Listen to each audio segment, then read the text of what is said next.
Je suis heureux d'ajouter ma voix, encore une fois, à cette série « La fin des temps et moi », avec un message que j'appelle « La valeur inestimable du discernement », qui est plus une prière qu'un message. Ma prière pour nous aujourd'hui est la même prière que Paul avait pour ses élus et ses fidèles dans la ville de Philippe. Quand il a dit « Et ce que je demande dans mes prières, c'est que votre amour augmente de plus en plus en connaissance, en pleine intelligence, pour le discernement des choses les meilleures. » Quand quelqu'un comme Paul écrit « Voici ce que je demande dans mes prières », ça doit capter notre attention. La vie de prière des hommes exceptionnels comme Paul m'a toujours intrigué. J'aurais aimé être enseigné dans la prière par Paul. J'aurais aimé prier avec Paul, ou au moins l'entendre prier. Évidemment, impossible. Mais au moins, les Écritures nous donnent une idée du contenu de ses prières, une idée des priorités de Paul et ses souhaits pour l'Église de son époque. Comme ici, où Paul prie pour une augmentation non seulement de l'amour, mais de la connaissance.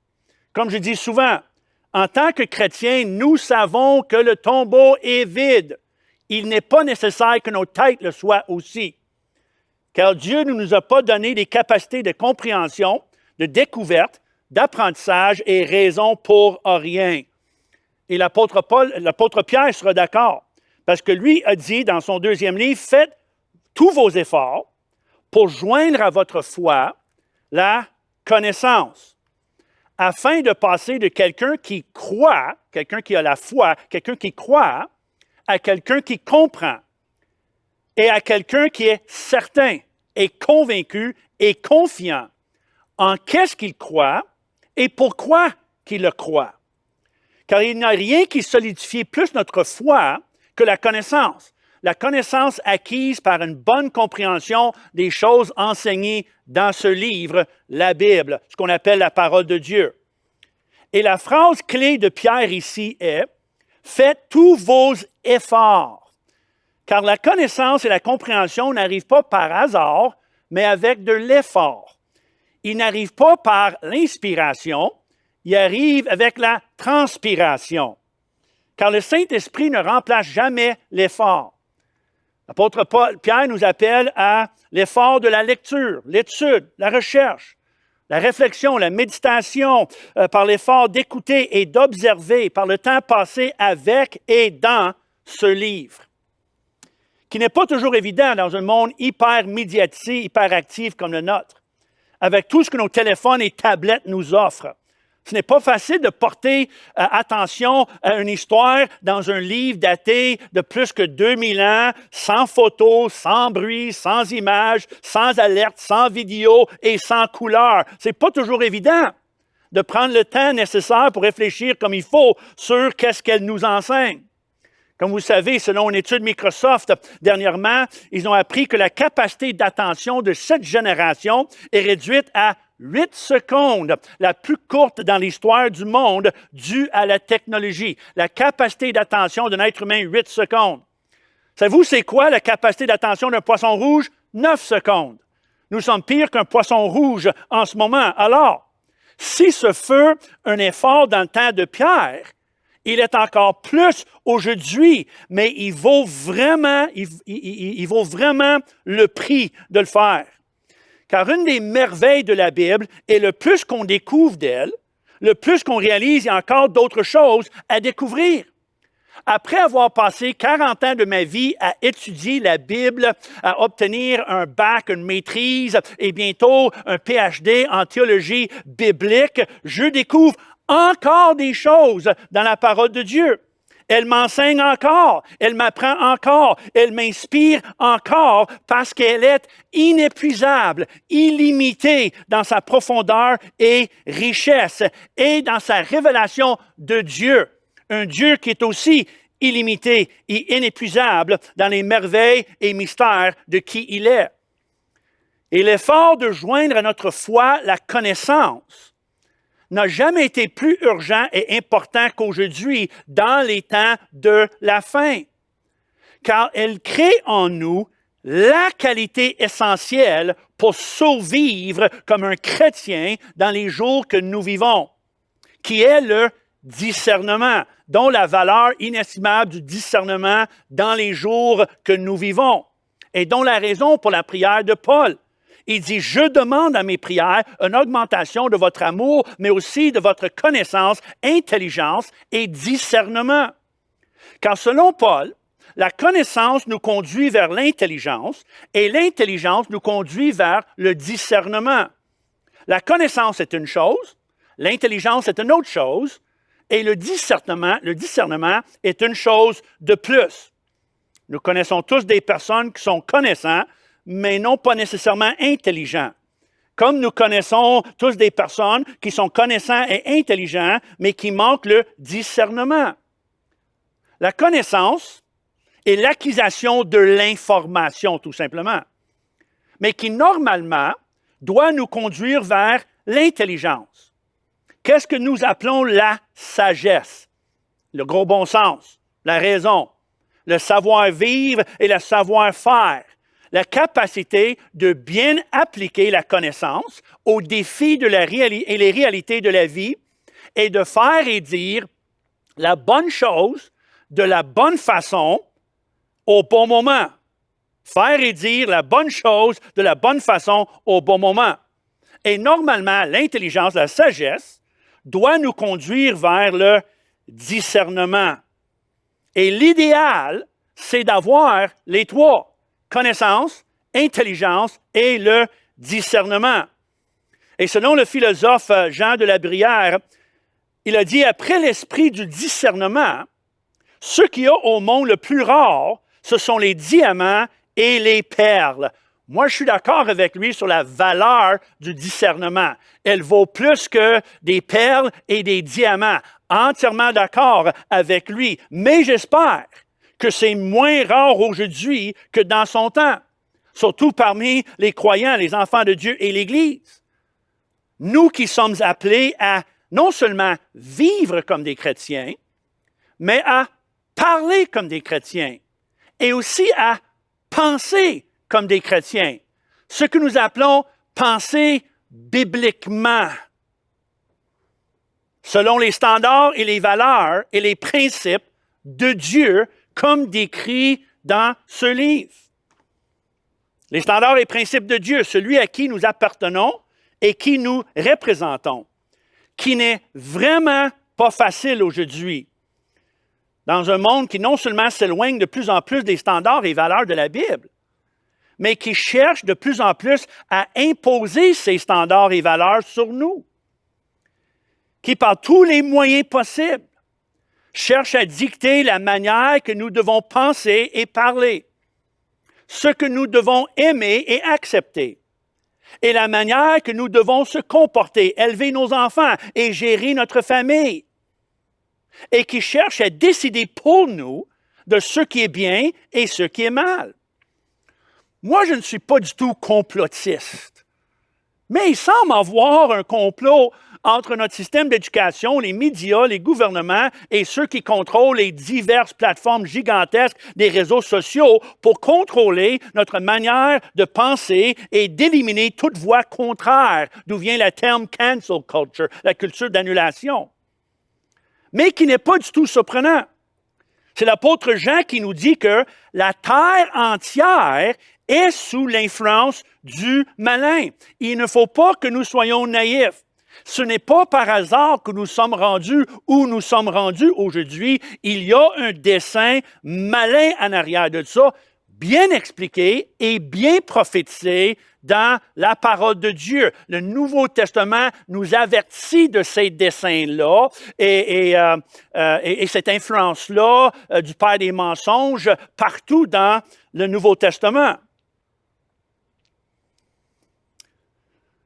En plus, selon tous les auteurs du Nouveau Testament, ces mensonges et cette influence vont être encore plus accessibles, répandues et intenses dans les jours de la fin, dont la nécessité urgente du discernement, qui, selon le petit Robert, est l'action de séparer, à faire la distinction la disposition de l'esprit à juger clairement et sainement les choses, de percevoir distinctement de manière à éviter toute confusion. Ça, c'est bien défini. C'est une belle définition du discernement et c'est exactement ce que nous avons besoin aujourd'hui. La capacité de séparer, à faire la distinction, à juger clairement parmi la confusion. Comment allons-nous savoir comment vivre pour la gloire et le plaisir de Dieu si nous négligeons son livre d'instructions? Comment allons-nous distinguer la vérité parmi la cacophonie de voix et la masse de messages mensongers si on ne se nourrit pas quotidiennement et profondément des Écritures afin de développer notre discernement, afin de développer nos habiletés de distinction et de détection, afin d'augmenter notre capacité de distinguer entre deux voix, entre deux messages, de séparer la vérité des mensonges. Les multiples mensonges de celui que Jésus a décrit comme le père des mensonges, que veut dire c'est lui qui enfante un mensonge après l'autre, pour créer le chaos et la confusion. Quelques-uns de ces mensonges de l'ennemi sont faciles à détecter. Comme tous les mensonges qui sont en arrière, la banalisation et la normalisation de la pornographie, la décadence, la perversion. Tous les mensonges qui inspirent la rage, la violence, le chaos, l'anarchie, le désordre et la rébellion et la haine des autorités et les forces de la paix. On sait qui est en arrière de tout cela. Tous les mensonges qui sont en arrière, le racisme de toutes sortes.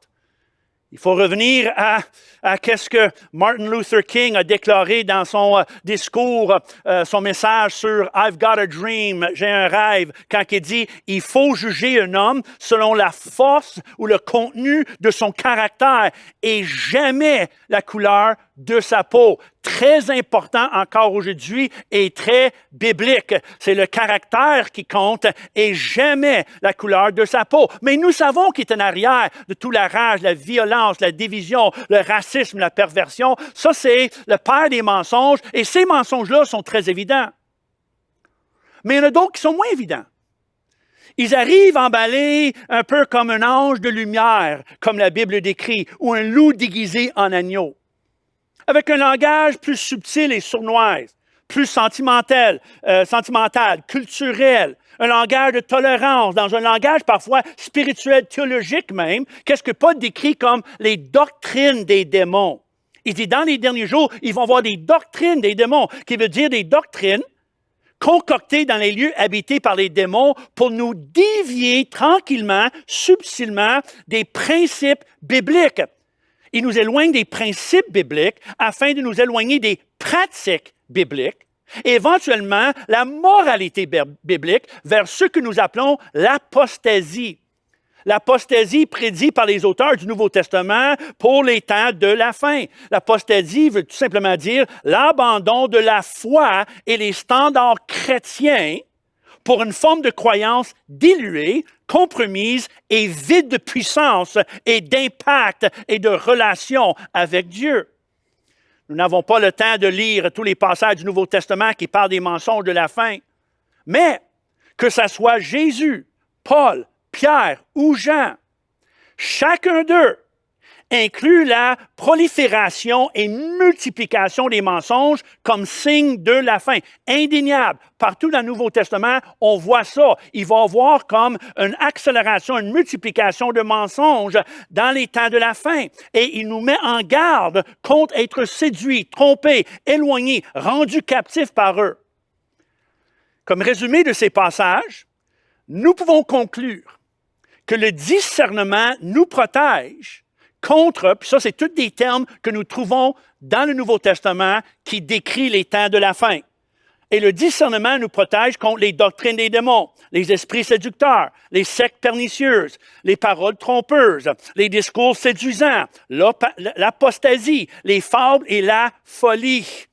De plus en plus évident dans les derniers jours. Et chacun d'eux un symptôme d'avoir tombé victime des mensonges du menteur.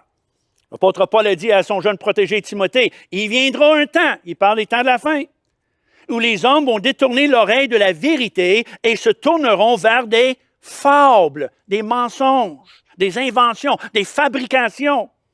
Éloigne-toi de ces hommes-là. Attention, ces hommes s'opposent à la vérité, mais leur folie sera manifeste pour tous. » Alors l'apôtre Paul décrit la folie de croire des fables plus que la vérité. Des fables, des histoires, des doctrines, des théories fabriquées, inventées dans la pensée des hommes sous l'influence du menteur, plus que la vérité solide de l'Évangile. Et c'est Pierre qui dit, ce n'est pas en effet en suivant des fables habilement conçues que nous avons fait connaître la puissance et l'avènement de notre Seigneur Jésus-Christ, mais c'est comme ayant vu sa majesté de nos propres yeux.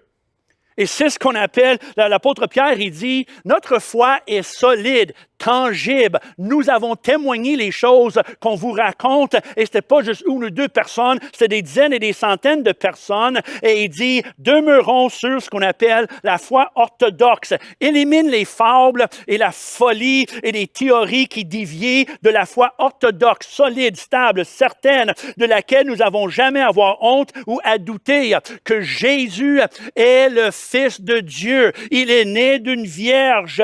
Il est mort sur la croix. Il est ressuscité après 3 jours. Il était enlevé et qui revient un jour. Ça, c'est la foi solide, orthodoxe. Et il faut demeurer sur la foi, les vérités de l'Évangile, de la parole de Dieu. Surtout aujourd'hui, plus que jamais. Dont la raison que Paul a dit à son protégé Timothée, sache que dans les derniers jours, il y aura des temps difficiles, car les hommes seront, puis là vous connaissez le texte, il donne une description sociologique du monde corrompu des derniers jours qui va de plus en plus vers la dépravation et la dégradation et qui inclut, puis ajoute dans cette liste-là, la tromperie, la séduction, des menteurs, le mensonge. Alors les hommes seront, puis là il donne la description, mais il termine avec « Mais toi, Timothée, malgré ça, toi, demeure dans les choses que tu as apprises, demeure. Et reconnu certaines, sachant de qui tu les as appris, tu connais les saintes lettres qui peuvent te rendre sage. Toute écriture est inspirée de Dieu et utile pour enseigner, pour convaincre, pour corriger, pour instruire dans la justice, afin que l'homme de Dieu soit accompli et propre à toute bonne œuvre. L'avez-vous remarqué? Il dit à Timothée, l'ensemble des Écritures, tous les lettres du Nouveau Testament qui étaient là déjà, et ainsi que l'Ancien Testament. L'Ancien Testament, Nouveau Testament, toute Écriture sont inspirées et utiles. En passant, si vous avez seulement une copie du Nouveau Testament de votre Bible, c'est bien, c'est correct, mais ce n'est pas la Bible, c'est la moitié d'une Bible.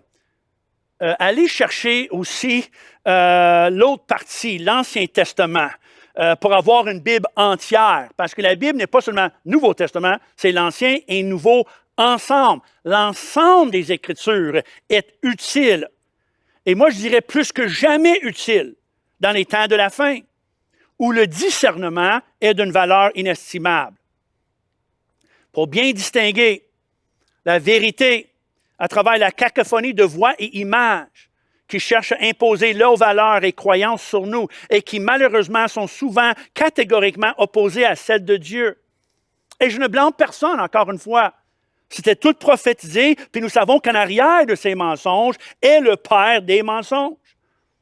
Et le Nouveau Testament est clair. Les efforts du menteur vont intensifier dans les derniers jours, car il sait que la fin s'approche. Il sait que sa fin s'approche. L'Apocalypse chapitre 12, Jean il nous dit, « Malheur à la terre et à la mer, car le diable est descendu vers nous animé d'une grande colère, sachant qu'il a peu de temps. Et il s'en alla faire la guerre à ceux qui gardent les commandements de Dieu et qui ont le témoignage de Jésus. » Alors, le moins de temps qui reste, le plus intense les attaques. C'est ce que j'ai dit. Il vient animé de colère parce qu'il sait qu'il y a peu de temps. Alors, le plus qu'on avance, le plus intense les attaques, le plus féroce la guerre. La guerre contre qui?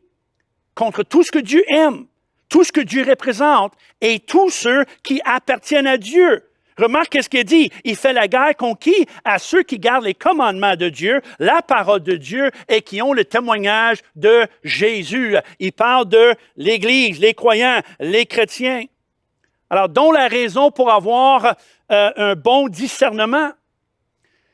Et une des meilleures façons de développer le discernement est de comprendre la nature et les tactiques de l'ennemi.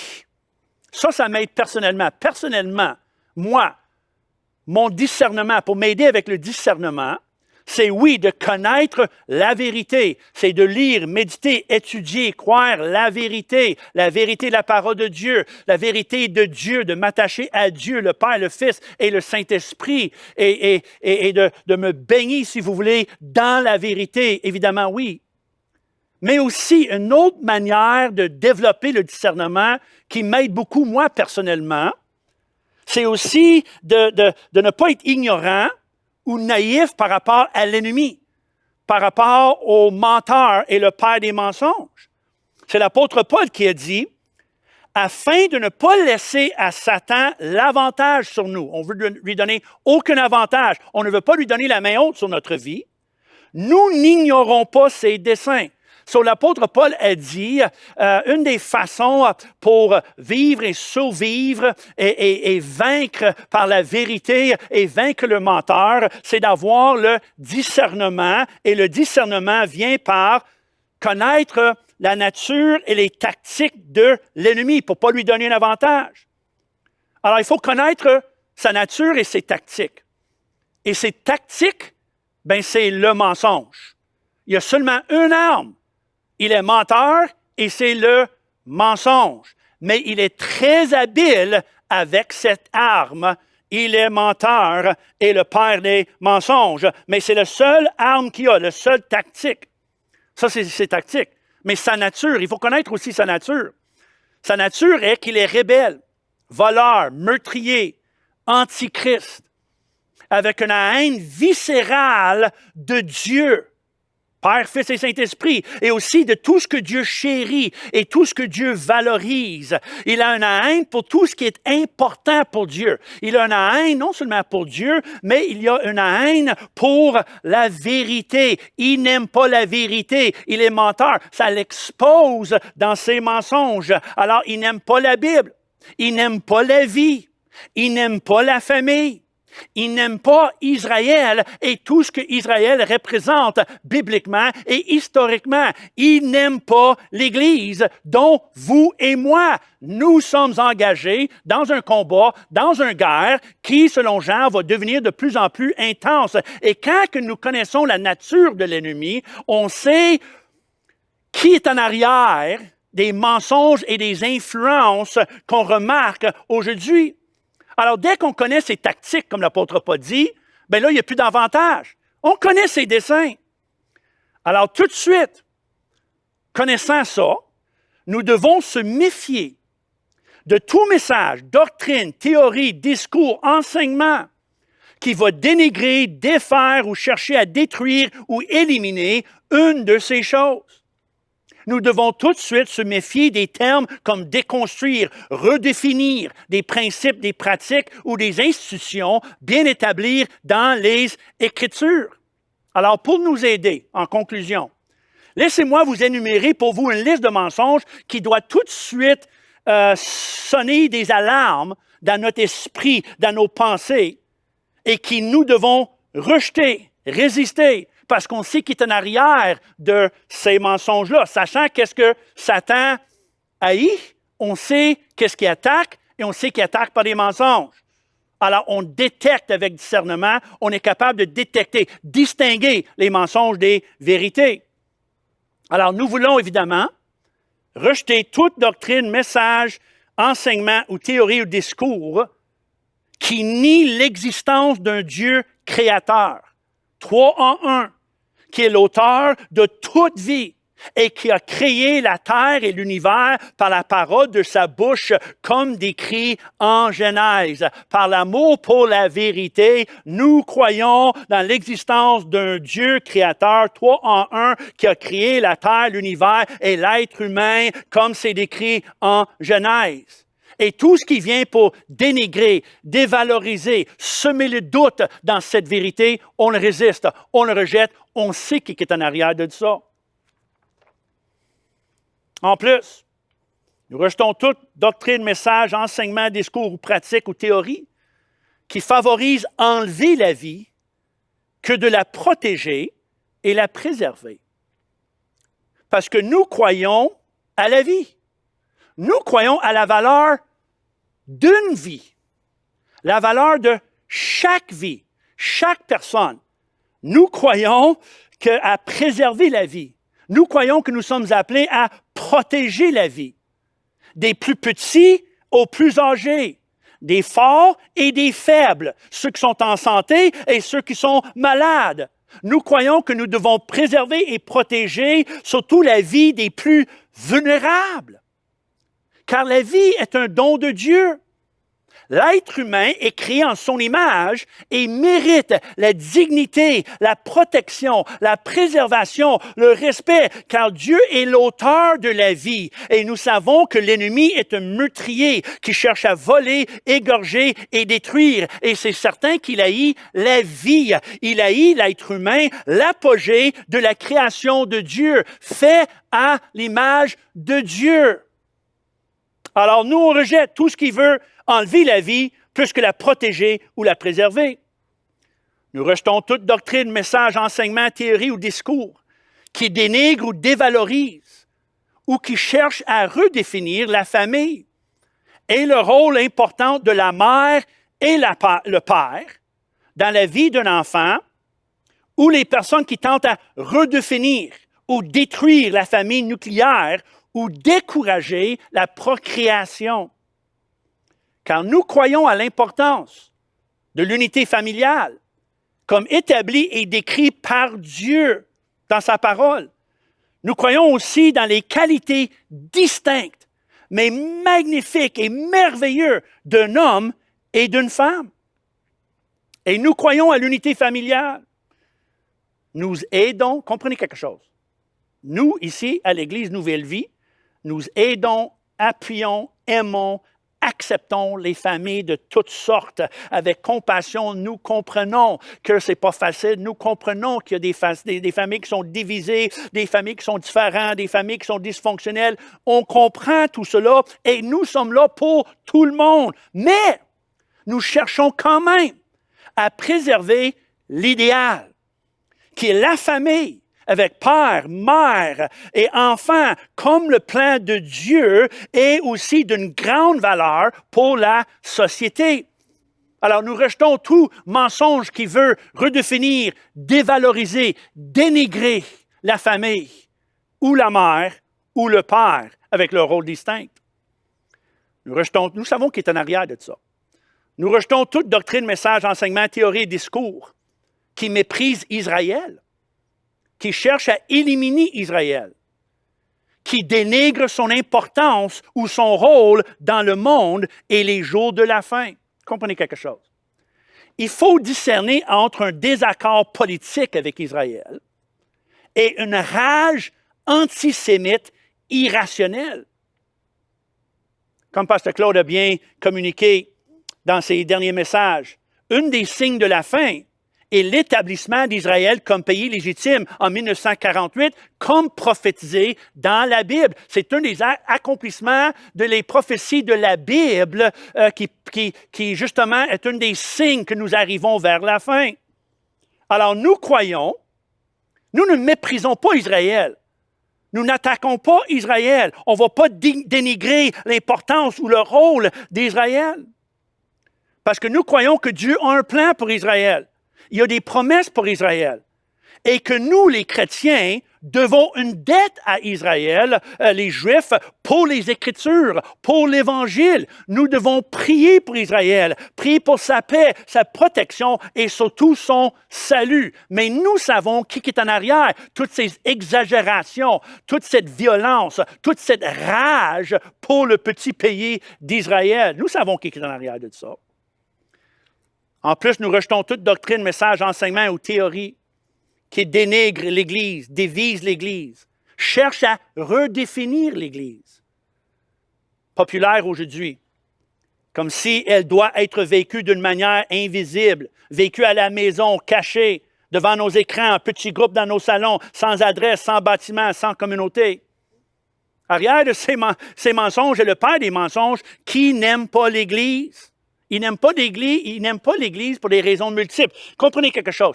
L'Église est loin d'être parfaite, bibliquement, historiquement et actuellement. L'Église est loin d'être parfaite, mais l'Église est d'une origine divine. Elle est l'idée et l'initiative de Dieu. L'Église est l'épouse de Christ. L'Église est le moyen choisi par Dieu pour manifester sa présence parmi les hommes, pour continuer l'œuvre de Jésus, que Jésus a débuté sur la terre. Elle est le corps de Christ. L'Église est le moyen choisi par Dieu pour refléter sa gloire, qui veut dire son caractère, son amour, sa grandeur, sa compassion, sa générosité, sa grâce et sa puissance. L'Église est le moyen choisi par Dieu pour établir son royaume sur la terre, pour faire avancer sa cause parmi les nations, pour communiquer le salut à l'humanité. Elle offre la solution. Et pour ces raisons, Satan va servir de tous les moyens possibles pour saboter, avorter, empêcher, déranger et arrêter l'Église. Qui l'Église est et qu'est-ce que l'Église est appelée à faire et à être. Et savez-vous que selon Jésus, l'Église est appelée à être une ville de lumière sur une montagne. C'est comme ça que Jésus l'a décrit, qui veut dire que l'Église doit être visible, croissante, avec une adresse, un bâtiment, sous la bannière de la croix dont nous sommes fiers. Une Église active dans sa ville et sa communauté. Une Église vécue en personne. Une Église croissante qui se multiplie. Une Église dans chaque ville et dans chaque village. Nous croyons à l'Église et c'est pour cela que nous prions pour l'Église. Nous servons l'Église. Nous voulons multiplier les Églises. Nous croyons à l'Église visible et l'Église vécue en communauté. Merci Seigneur pour tout ce qui est en ligne. Merci Seigneur pour tout ce que nous avons pu faire pendant la pandémie partout dans le monde. Le message de l'Évangile a été prêché dans le monde entier et encore aujourd'hui en ligne. Mais nous n'allons jamais redéfinir l'Église, dévaloriser l'Église organisée dans un bâtiment, une adresse, une communauté, vécue en communauté, en présentiel, comme qu'elle doit être, de vivre en présentiel. Il y a bien des raisons bibliques, logiques, actuelles, que nous devons faire partie d'une communauté. Nous ne voulons pas que l'Église soit invisible, cachée. Nous voulons plus d'Églises en santé, plus d'églises visibles, plus d'églises croissantes. Nous croyons que c'est la vérité de la parole de Dieu. Puis en dernier, évidemment, nous rejetons toute doctrine, message, enseignement, discours ou théorie qui sème le doute ou affaiblit l'autorité infaillible et finale de la Bible, qui sème le doute dans les standards et les valeurs et les principes fondamentaux de la Bible, qui justifie le compromis avec la moralité biblique, qui priorise les sentiments personnels au-dessus de la vérité, qui élimine le jugement et l'enfer comme destinée éternelle, comme bien décrit dans ce livre, qu'on l'aime ou l'aime pas. On rejette tout discours qui fabrique des fausses problèmes et apocalypses pour nous dévier des vrais, qui surestime la prophétique au-dessus des principes bibliques ou qui place une valeur exagérée aux signes et prodiges au-dessus même et plus important que les promesses de la parole de Dieu. Et surtout, tout discours et enseignement qui dénie l'exclusivité de Christ. Parce que nous croyons que la Bible est immuable, inchangeable, infaillible et éternelle. Et elle est claire et catégorique. Jésus est le seul chemin vers Dieu et le salut. Il est le seul Fils de Dieu et Rédempteur et source de vie nouvelle, le seul. Nous croyons, comme Paul a dit, que toute Écriture sont inspirées de Dieu. Et tout ce que nous avons besoin est dans la parole de Dieu. Tout ce que vous avez besoin comme conseil, comme standard, valeur, principe, sagesse, tout ce que vous avez besoin pour être comblé, pour être heureux, pour être connecté, attaché à Dieu, est ici dans la parole de Dieu. Vous n'avez pas besoin d'une autre parole prophétique, vous n'avez pas besoin d'un autre signe, un autre miracle, un autre prodige. Tout ce que vous avez besoin est ici dans la parole de Dieu. Nous croyons qu'il contient tout ce que nous avons besoin pour notre vie, notre spiritualité et notre relation avec le Seigneur. Et nous croyons, immuable, inchangeable, infaillible et éternel. Alors, on sait qui est en arrière. Tous les discours pour semer le doute. Terminant, je veux juste vous dire que nous ne voulons pas surestimer la présence et l'influence de Satan dans le combat et dans ce que nous faisons, mais il ne faut pas le sous-estimer non plus. Moi, je ne suis pas un homme ignorant, ni un homme mystique, ni un homme sans éducation. Je suis plutôt cartésien dans mon approche de la vie, la spiritualité. Mais je n'hésite pas de dire que je crois que Satan existe, les démons existent, qui sont à l'œuvre dans le monde aujourd'hui, peut-être plus présents et influents qu'on pense. Et nous sommes engagés dans un combat spirituel qui parfois nous laisse fatigués, chargés, stressés, découragés, tendus. Parfois, on ne sait même pas pourquoi. Mais encore une fois, c'est parce que Satan est animé d'une haine viscérale envers Dieu. Ceux qui aiment Dieu gardent les commandements de Dieu, puis ont le témoignage de Jésus-Christ, dont vous et moi. Alors, il faut être conscient de ces tactiques et surtout ces mensonges. Alors, en conclusion, pourrais-je vous demander de rejeter tout mensonge de l'ennemi qui vous affecte personnellement? Attention à ces tactiques et ces mensonges qui cherchent à diviser, distraire, décourager, dénigrer, dévaloriser et semer le doute.